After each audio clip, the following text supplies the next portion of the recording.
सात भाइयों ने अपनी ही बहन को क्यों मारा और उसका मांस क्यों खाया? ये बहुत पुरानी कहानी है जिसमें एक बहन और सात भाई हैं और भाइयों ने अपने स्वार्थ के लिए बहन की हत्या कर दी एवं उसका मांस पकाकर खाया। ये बहुत दर्दनाक कहानी है। नमस्कार दोस्तों, मेरा नाम है गौतम कुमार और आप देख रहे हैं ग्रो विद गौतम। कहानी पसंद आए तो अपने किसी परम मित्र के साथ इसे शेयर जरूर करना और हमारे YouTube channel grow with Gautam को सब्सक्राइब कर लेना, क्योंकि ऐसी और भी कहानी यहाँ आती रहती हैं। कहीं आपसे मिस ना हो जाए इसलिए। एक गांव में एक परिवार रहता था जिसमें 7 भाई और एक बहन थी। उनके माता पिता जल्दी ही गुजर गए, इसलिए बच्चों ने भी जल्दी ही व्यवहारिक काम सीख लिए। सातों भाई अपनी बहन से बहुत प्यार करते थे। बहन भी अपने प्यारे भाइयों की देखभाल अपनी जान से करती थी। इसी तरह समय बीतता गया। एक दिन जब सातों भाई शिकार पर गए तो शाम हो गई। तब बहन उनके लिए खाना तैयार कर रही थी। जब वह सब्जी बनाने के लिए हरी साग काट रही थी, तभी उसकी उंगली तेज चाकू से कट गई और खून बहने लगा। पहले तो वह डर गई, लेकिन उसने अपना ध्यान रखा। उसने सोचा अगर भाइयों को पता चला तो वे बहुत परेशान होंगे, इसलिए उसने यह बात छुपाने का निश्चय किया। बहुत सोचने के बाद उसने बहते खून को उसी साग में पोंछ दिया जिसे वह सब्जी बनाने वाली थी। जब सातों भाई शाम को घर लौटे तब बहन ने सभी को खाना परोसा। आज का साग इतना स्वादिष्ट था कि सातों भाई उंगलियां चाटते रहे और बोले, बहन आज का साग कमाल का है, ऐसा स्वाद पहले कभी नहीं आया। बहन उनकी प्रशंसा सुनकर मुस्कुराई और सोची, चलो भाई खुश हैं, यही काफी है। लेकिन बात यहीं खत्म नहीं हुई। अगले दिन जब सातों भाई जंगल शिकार पर गए तो वही चर्चा हुई। बहन ने साग में क्या डाला जिससे इसका स्वाद इतना लाजवाब हो गया? सभी ने तय किया कि आज वे जरूर बहन से पूछेंगे। सातों भाई शाम को जल्दी घर लौटे। तब उन्होंने देखा कि बहन खाना बना रही थी। बड़े भाई ने बहन से पूछा, बहन तुमने कल साग में क्या डाला? इसका स्वाद इतना अलग क्यों था? बहन ने पहले बात को टालने की कोशिश की, लेकिन बड़े भाई के बार बार पूछने पर उसने सच बता दिया। उसने बहता हुआ खून साग में मिला दिया था। जैसे ही यह बात 6 भाइयों के कानों तक पहुंची, उनके चेहरे का भाव बदल गया। शाम को जब सातों भाई एक साथ बैठे, बड़े भाई ने कहा, सोचो जब बहन के कुछ बूंद खून से साग इतना स्वादिष्ट हो गया तो उसका मांस कितना स्वादिष्ट होगा। बाकी भाइयों ने भी इस क्रूर विचार का समर्थन किया और कहा, हाँ निश्चित ही बहन का मांस बहुत स्वादिष्ट होगा। अब 6 भाइयों के मन में बहन का मांस खाने की लालच जाग गई, लेकिन सबसे छोटे भाई को यह सुनकर गहरा दुख हुआ। उसने सोचा, कैसे कोई अपने ही लोगों के प्रति इतना क्रूर हो सकता है? बड़े भाई ने कहा, कल हम बहन को शादी के बहाने जंगल ले जाकर तीर से मार देंगे, फिर उसका मांस खाएंगे। सभी भाई बड़े भाई की बात मान गए, जबकि सबसे छोटे भाई को यह सुनकर बहुत चिंता हुई। वह अपनी प्यारी बहन को बचाने के लिए बेचैन हो गया। वह खुलेआम विरोध नहीं कर सका, क्योंकि बाकी 6 भाई एक ही तरफ थे। अगले दिन बड़े भाई ने बहन को बड़े प्रेम से बुलाया। प्रिय बहन, अब तुम शादी के योग्य हो। हमने तुम्हारे लिए बहुत सुंदर और सक्षम दुल्हन ढूंढी है। आज हम तुम्हें उसके घर ले जाएंगे। बहन यह सुनकर बहुत खुश हुई। आखिरकार वह भी अपने परिवार बसाने का सपना देख रही थी। उसने उत्साह के साथ तैयार होकर अपने भाइयों के साथ चलना शुरू किया। कहानी में 2 मिनट के लिए जरा विराम लेते हैं दोस्तों। क्या आपको पता है कि हमें एक कहानी बनाने में पूरी टीम को 3 से 4 दिन का समय लगता है?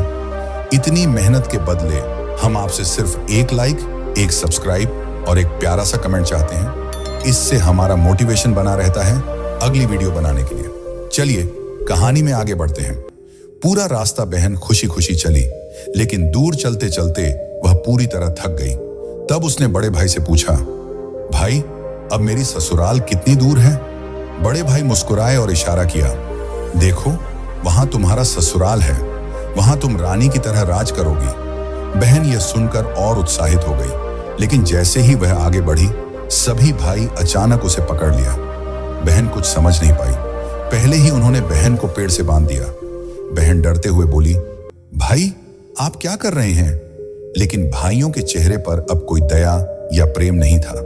बड़े भाई का आदेश सुनते ही बहन का दिल टूट गया।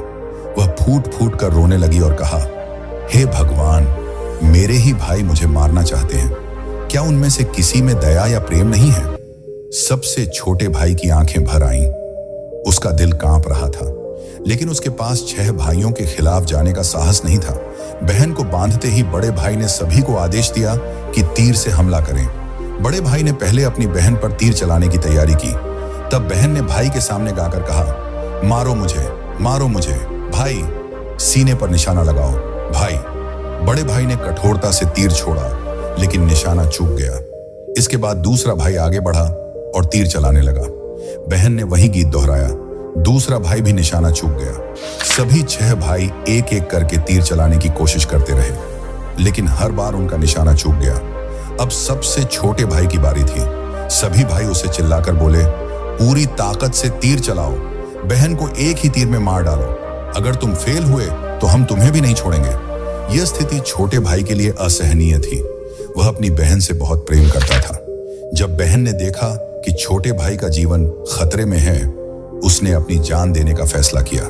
लेकिन वह अपने सबसे प्यारे भाई को मरने नहीं देगी।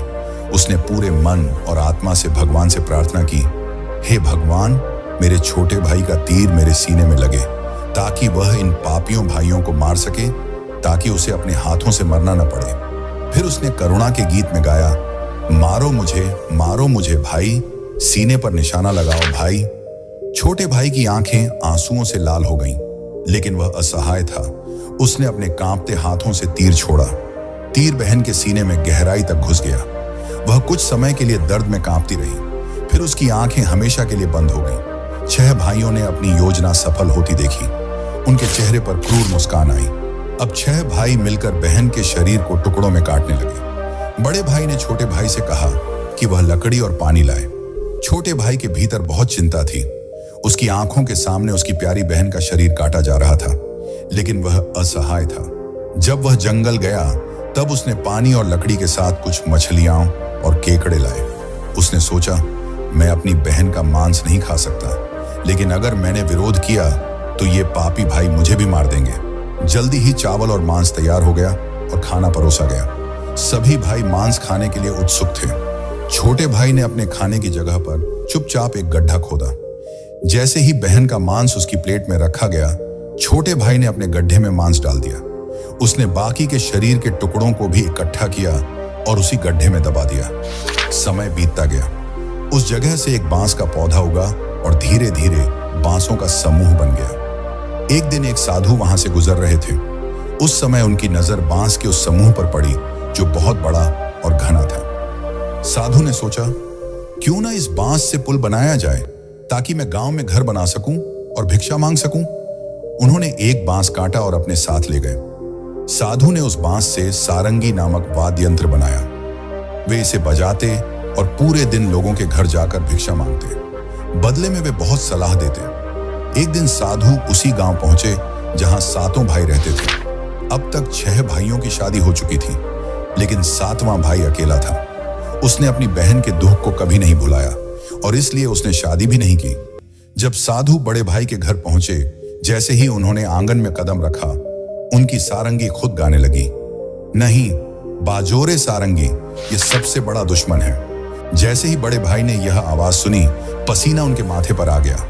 उन्होंने तुरंत अपनी पत्नी से कहा, जल्दी से साधु को भिक्षा दो और विदा करो। साधु ने बिना सवाल किए भिक्षा लिया और वहां से चले गए।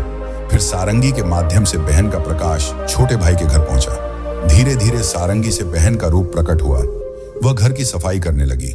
छोटे भाई ने देखा कि यह वही बहन थी जिसे उसने वर्षों पहले खो दिया था। उसने तुरंत सारंगी को आग में डालकर तुलसी का पानी छिड़का। जैसे ही ऐसा हुआ, बहन का शरीर पुनः मानव रूप में बदल गया। छोटे भाई ने अपनी बहन को गले लगाकर रोते हुए कहा कि अब वह कभी उसे खोना नहीं चाहेगा। उसने गांव में जाकर अपनी बहन के प्रति भाइयों के पाप और क्रूरता का सच बताया। गांव वाले आक्रोशित हुए। उन्होंने 6 भाइयों को पकड़ा और सजा दी, लेकिन बहन ने उनके पापियों भाइयों को माफ कर दिया। सभी भाइयों ने अपनी बहन के सामने पछतावा किया और उन्होंने उसके प्रेम और करुणा को महसूस किया। अंततः सभी भाई बहन के साथ खुशहाल जीवन बिताने लगे। कहानी यही समाप्त होती है। अगर आपको ऐसी कहानी देखनी पसंद हो तो आप हमारे YouTube channel grow with Gautam को सब्सक्राइब कर सकते हैं। वीडियो पूरा देखने के लिए बहुत बहुत धन्यवाद।